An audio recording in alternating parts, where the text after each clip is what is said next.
Very short. It will probably kill HSCT in the future, but it will take time.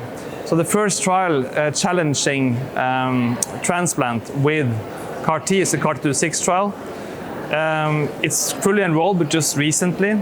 But there is a MRD negative primary endpoint, so it can read out faster than when we have to wait for PFS. It's cilta-cel, which is the drug, CAR-T that's challenging transplant in that study, is a much more efficient drug than transplant. So I have no doubts that it will win on all efficacy outcomes. The problem is that there are certain side effects with cilta-cel that are problematic. There are some Parkinsonism, maybe not so much in first line, we don't know yet.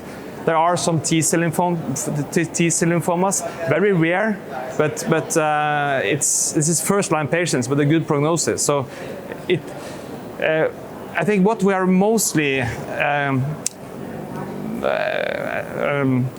waiting for with this data is not the efficacy win, because it will be there. It's is there any signal of tolerance that we cannot tolerate in patients who have such a good prognosis as they do at diagnosis? But most probably, the result of this will make cilta-cel take the place of transplant, and transplant will disappear.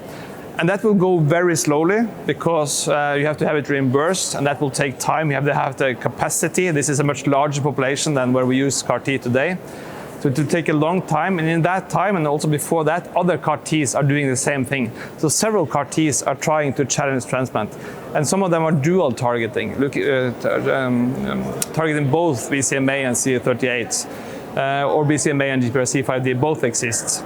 So there will be several of these, and they are all challenging transplant, or at least 3 of them are challenging transplant. So I think transplant days are over, but it will linger for a long time.